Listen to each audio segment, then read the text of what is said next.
Digestive part में grass नली यानी एसोफेगस के बाद इसमें अमाशय आता है।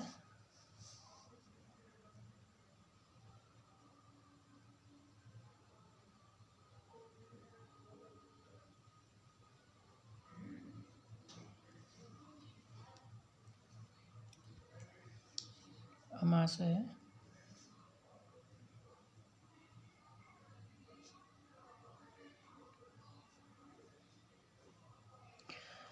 अमाशय जो होता है आहार नाल का सबसे चौड़ा भाग होता है। ये यहाँ पे दिखाया जाएगा। यहाँ पे जो एसोफेगस होती है ये यहाँ से आके अटैच होती है। ये आहार नाल यानी कि ये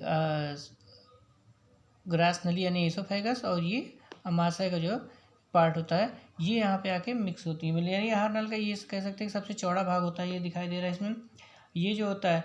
और यहाँ पे जो ये ग्रास नली और जो अमाशय होता है इनके बीच यहाँ पे एक अवरोधिक वाल्व टाइप का स्ट्रक्चर पाया जाता है, जिसे कार्डिक स्फिंक्टर कहते हैं। यहाँ पे ये एक वाल्व, जैसे कि ये भोजन क्या होता है रिपल्स, यानी कि यहाँ से भोजन वन वे होता है। जिस तरह से वाल्व काम करता है कि भोजन जो होता है वो भी इस डायरेक्शन से यहाँ से अंदर आ सके, वापस न जा सके। तो यहाँ पे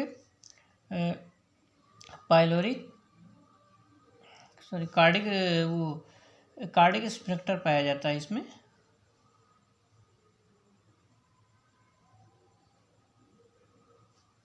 कार्डियक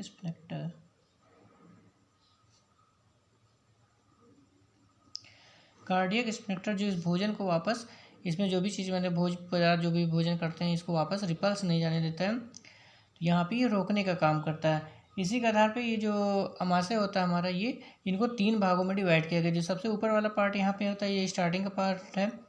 ये जो होता है इसे कार्डिक रीजन कहा जाता है। इसके बाद यहाँ से सबसे अधिक बड़ा भाग ये नीचे वाला जो भाग आएगा इसमें कार्डिक रीजन के बाद ये आपका फंडिक रीजन आता है। यहाँ पे ये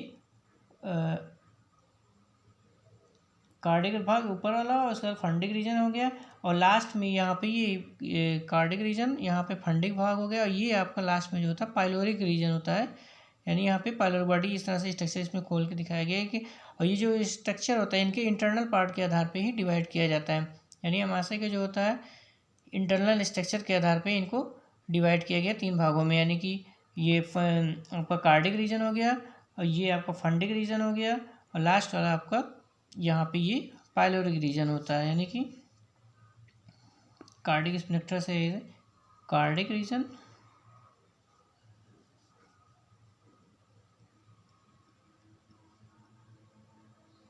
उसके बाद फंडिक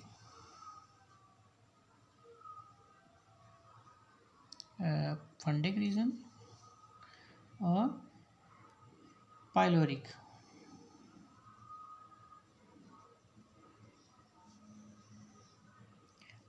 ये 3 रीजन इसमें यानी अमाशय में ये होते हैं, इनको डिवाइड किया जाता है। इसके बाद जो भोजन जो होता है यानी कि ये 3 भाग हो गए। इसके बाद आहार नाल के बाद दूसरा स्टेप, अमाशय के बाद इसमें दूसरा स्टेप आता है स्मॉल इंटेस्टाइन यानी छोटी आंत।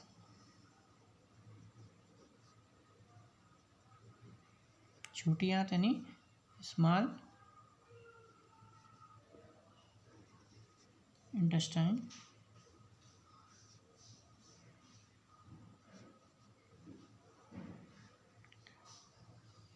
स्मॉल इंटेस्टाइन यहाँ पे जहाँ से अमाशय और ये छोटी आंत में ये मिलते हैं, यानी कि यहाँ पे जहाँ पे जोड़ होता है इसमें भी इसके यानी इंटरनल स्ट्रक्चर के आधार पे इनको भी 3 भागों में बांटा गया है। छोटी आंत जो होती है मनुष्य में यानी कि इंसान में जो होती है कह सकते हैं सबसे बड़ी, यानी कि इसमें लगभग 6 से 7 मीटर पतली सी नली टाइप में, यानी कि 6 से 7 मीटर तक लंबी होती है।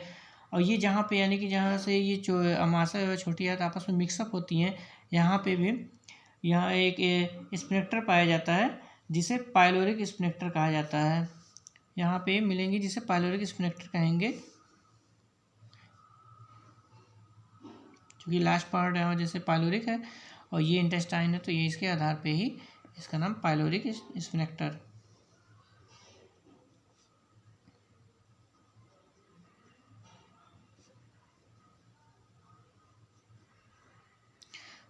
पाइलोरिक स्फिंक्टर यानी कि ये भी वाल्व जैसा काम करता है स्ट्रक्चर, यानी कि यहाँ से जो फूड मटेरियल या भोजन पदार्थ हमारा आता है वापस रिपल्स आमाशय में नहीं जाने देता, यहाँ पे रोकने का काम करता है। यानी कि भोजन एक बार इसमें इंटेस्टाइन स्मॉल इंटेस्टाइन में आ गई तो फिर ये बाहर वापस रिपल्स नहीं लेती है।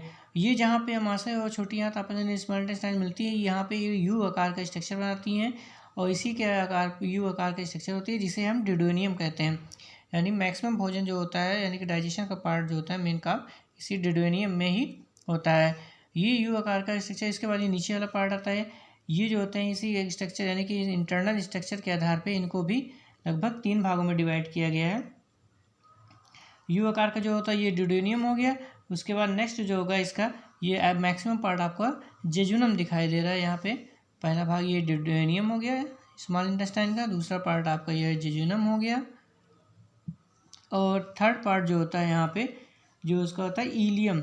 ये यहाँ पे थर्ड पार्ट आपका इलियम दिखाई दे रहा है। ये यहाँ पे स्ट्रक्चर यानी कि जहाँ पे इलियम लास्ट पार्ट होगा जो इसमें बड़ी आंत में मिलता है यहाँ पे। यानी कि छोटी आंत के भी 3 भागों में डिवाइड किया गया है। पहला आपका ये यू आकार का जो स्ट्रक्चर दिखाई देता है डिडोनियम हो गया, बीच में जो पार्ट आपका जेजुनम हो गया और थर्ड पार्ट आपका यहाँ पे इलियम हो गया।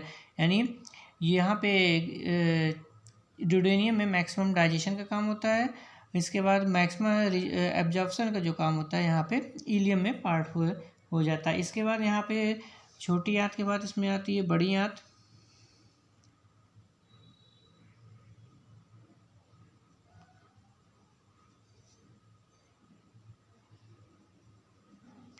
बड़ी आंत यानी इसे लार्ज इंटेस्टाइन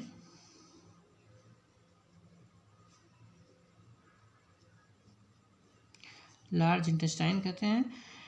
लार्ज इंटेस्टाइन यानी कि यहाँ पे जो छोटी आंत या बड़ी आंत में आपस में मिलती हैं, यहाँ पे एक वाल्व पाया जाता है जो इसको रोकने का काम करती है। यानी कि यहाँ से जो मटेरियल होता है वापस रिपल्स इसमें जो वाल्व जैसा स्ट्रक्चर होता है जो भी इसको वापस आने का यानी कि बड़ी आंत में जाने से वापस छोटी आंत में रोकता है, जिसे इलियोसिकल वाल्व कहा जाता है।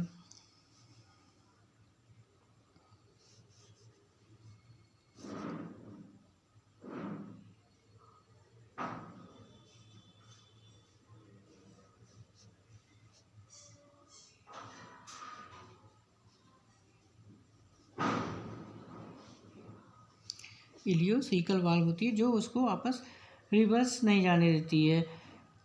इसी के आधार पे आंत को भी जैसे इस छोटी आंत को डिवाइड किया गया। ये बड़ी आंत जो होती है इनकी जो होती है ये काफ़ी कम होते हैं, मतलब बहुत बड़े नहीं होती हैं, ज़्यादा कह सकते हैं 1 से 2 मीटर होगी या इससे भी कम हो सकती है। लेकिन बड़ी आंत छोटी आंत जो होती है 5 से 6 मीटर लंबी लगभग होती है। ये जो होती है इनको भी लगभग 3 भागों में डिवाइड किया गया है। यहाँ पे जो सबसे पहला पार्ट होता है ये जहाँ पे ये छोटी आंत और बड़ी आंत मिलती हैं इसे सीकम कहा जाता है। यानी ये सीकम होता है। फर्स्ट पार्ट यहाँ पे सीकम हो गया। दूसरा पार्ट जो होता है सबसे बड़ा भाग होता है इसमें छोटी आंत का, मतलब पहला सीकम हो गया।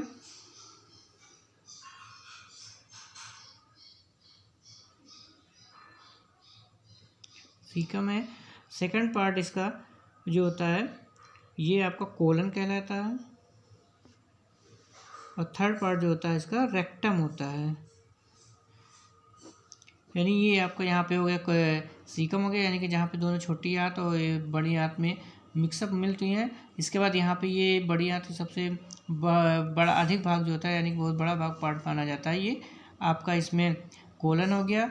और उसके बाद थर्ड पार्ट ये आपका नीचे जो होता है यहाँ पे रेक्टम होता है तीसरा भाग। लेकिन जो ये कोलन होता है ये आप देख रहे हैं इसमें मतलब इस तरह से फूला हुआ भाग स्ट्रक्चर इस तरह से दिखाई देता है, पूरे इस तरह से सॉइलिंग गया है जैसा फूला हुआ स्ट्रक्चर ये बना होता है जिसे हस्ट्रा कहा जाता है।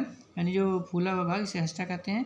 इनको भी लगभग चार भागों में डिवाइड किया गया। ये आपका असेंडिंग कॉलन कहलाता है, ये आपका वर्टिकल कॉलन हो गया और ये आपका नीचे यानी डिसेंडिंग कॉलन हो गया। यहाँ पे आपका लास्ट में जो होता है जो सिग्मॉइड यानी कॉलम या कह सकते हैं ये सिग्मॉइड कॉलम या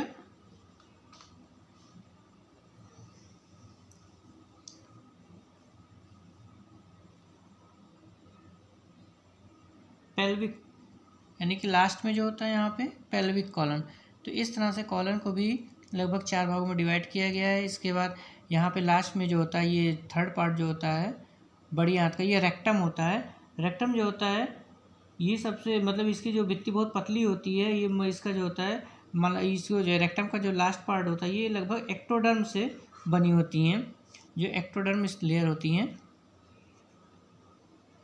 एक्टोडर्म की लेयर बनी होती हैं, जिससे ये बहुत पतली भित्ति होती है।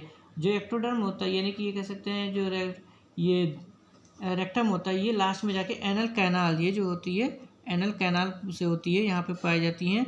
यहाँ एनल कैनाल में खुलती है। ये एनल कैनाल जो होता है, ये एनल कैनाल जो होता है इसमें भी एक वो जो जिस तरह से ये पाया जाता है एक्सटर्नल एनल, ये स्पिनेक्ट्रम मसल्स यहाँ लास्ट में जो होती हैं, यहाँ पे एनल कैनाल में ये स्पिनेक्ट्रम मसल्स पाई जाती है लास्ट में, और एक्सटर्नल एनल यानी ये लास्ट में जो होती हैं। एनल कैनाल जो होती है ये एनएस के माध्यम से, एनल कैनाल जो होती है एनएस के माध्यम से बाहर खुलती है, और एनएस के पास यानी यहाँ पे सबसे लास्ट में स्पिनेक्टर पाया जाता है, यानी ये स्पिनेक्टर मसल्स होती हैं जो इसको रोकने का इस तरह से फंक्शन जो होता है बनाया जाता है। तो ये होती हैं लगभग आहार नाल के पाचन ग्रंथियाँ के पार्ट होते हैं, भाग होते हैं। सबसे पहले यानी कि यहाँ पे स्टार्टिंग में आपको फायरेंक्स मिला, आपको फायरेंक्स कहेंगे। इसके बाद यहाँ पे ईसोफेगस हो गया, फिर आपका स्टमक हो गया, फिर इसके बाद स्मॉल इंटेस्टाइन हो गई, इसके बाद फिर लार्ज इंटेस्टाइन, और फिर लास्ट में ये रेक्टम और एनएस के माध्यम से ये डाइजेस्टिव सिस्टम के जितने पार्ट होते हैं इनमें भाग होते हैं। और यहाँ पे बीच बीच में यहाँ पे इसमें ग्लैंड पाई जाती हैं, जो रेड पार्ट में ये लीवर हो गए, यहाँ पे आपकी पैनक्रियाज हो गई, और ये रेड टाइप दिख रहा है, ये वेन्स होती हैं हमारी पोर्टल जो ब्लड सर्कुलेशन में होती हैं, ये स्ट्रक्चर इसमें दिखाया गया। तो ये डाइजेस्टिव सिस्टम के पार्ट होते हैं जो भोजन यानी डाइजेशन में हमारे मदद करते हैं।